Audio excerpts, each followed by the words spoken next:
Assalamualaikum warahmatullahi wabarakatuh, dan selamat siang sahabat Popeye kaki lima.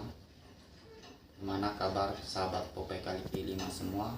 Semoga saja sehat walafiat dan sukses selalu.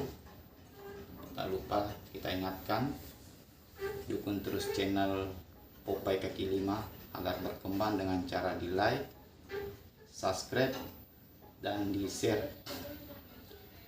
Oke, kali ini kita akan membuat video atau vlog masih seputaran dunia pelayaran, karena channel Popeye kaki lima ini adalah channel yang membahas seputaran keseharian dunia pelayaran dan juga traveling.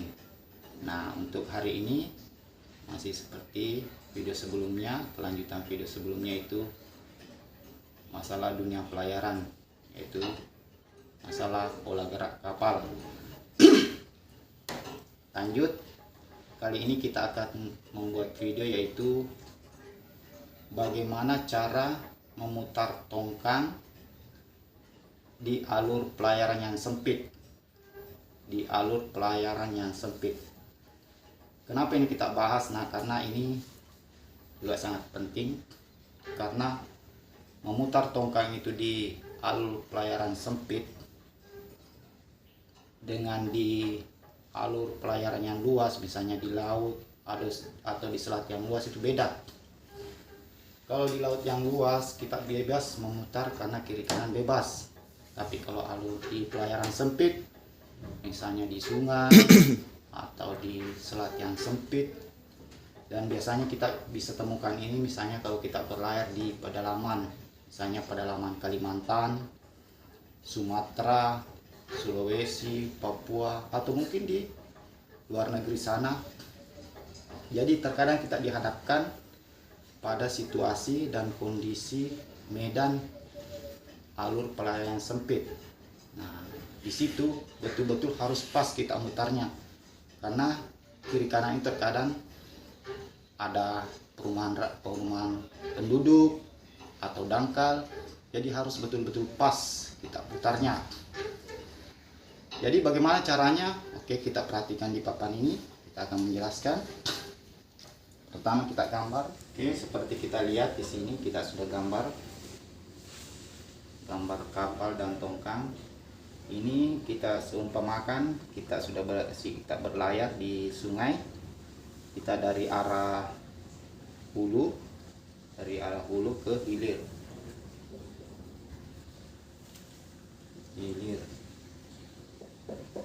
Oke, ini sementara berlayar dengan speed 45 misalnya, 45 knot. Oke, jadi kalau kita mau berlabuh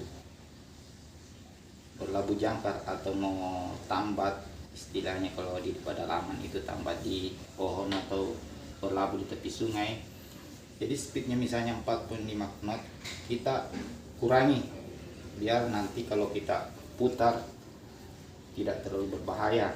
Jadi kalau bisa dikurangi, dibawanya 3.0 knot. Jadi kalau bisa sebisa mungkin dibawanya 3.0 knot ya kalau memutar tongkang. Inilah saat ini sedang berlayar dengan kecepatan 4.5 knot. Oke, lanjut kita ke ini, kita kasih tahap kedua. Nah, tahap kedua ini kita sudah maju stop untuk mengurangi laju dari tongkang ini. Nah, misalnya sudah dapat speed 3.0 knot, sudah dapat. Jadi kita menuju ke tahap ketiga, yaitu kita sudah mulai memutar tongkang. Pelan-pelan kita bawa tongkang ini ke kanan sedikit. Nah, kapal langsung diputar menghadap ke arus atau miring sedikit ke kiri, karena tongkangnya akan diputar ke kanan. Kita miring sedikit ke kiri sekitar 25 atau 30 derajat lah miringnya tongkang kapal ini. Pada saat kita memutar kapal menghadap ke arus, kita jangan mainkan handle atau gas. Jadi kita biarkan saja mengapung-apung sampai tongkang ini dia berjalan sendiri karena masih ada laju-laju dari tongkang ini yang diakibatkan oleh arus. Misalnya masih speed kapal 2.0, dia maju terus ini, maju ke depan. Jadi kapal tetap stay diam, jangan mainkan gas sampai ini tali second towing ini tegang. Kalau sudah mulai tegang baru kita tambah dengan gas, disesuaikan dengan kondisi arus. Nah, kalau misalnya arus kuat bisa agak dikasih tinggi gasnya, kalau tidak ya seadanya saja. Oke, lanjut kita ke tahap keempat. Ini posisi tongkang sudah diputar, sudah melintang di tengah sungai misalnya atau di alur sempit. Nah, kalau tadi kalau bisa ini miring sekitar 25 atau 30 derajat ke kiri, usahakan di sini sudah sejajar dengan arus. Jadi kita sudah berhadapan dengan arus. Jadi kapal sudah menghadap ke hulu, tongkang sudah melintang.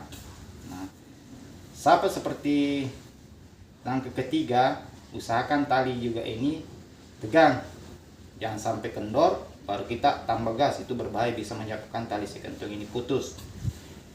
Kalau posisi tongkang sudah melintang begini, nah kapal bisa diswing sedikit, kita bawa ke kiri haluannya. Kita bawa ke kiri haluannya sambil ini tali second towing ini tegang, maka ini akan berputar ke kanan. Nah, pada saat tongkang ini sudah berputar ke kanan akan menghadap ke arus, dia terkadang ada lajak, cenderung dia ke kanan terus. Nah, trik untuk mengakalinya biar betul-betul dia steady menghadap ke arus. Nah, bisa kalau ini tadi langkah keempat, haluan kapal dengan tali second towing yang kencang dibawa ke kiri. Nah, kalau ini kebalikannya, dibawa haluan kapal ke kanan, sembari memperhatikan tali second towing harus tegangnya, sambil dibantu-bantu sedikit dengan gas atau RPM. Jadi dibawa haluannya ini ke kanan. Ini langkah kelima. Otomatis kalau ini dibawa ke kanan, ini akan berhenti haluannya belok ke kanan, dia akan lurus. Kalau sudah lurus steady, oke, lajak sudah tidak ada, kita sudah boleh lego jangkar sambil memperhatikan situasi dan kondisi, jangan sampai mengganggu alur pelayaran ya. Jadi bisa lego jangkar, atau kalau mau ikat di hutan atau di pohon bisa dibawa ke kiri.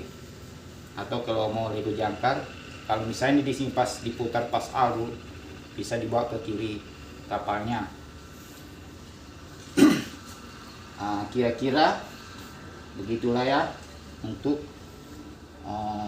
satu lagi, kenapa harus sistem olah geraknya di alur sempit kalau memutar tongkang begini?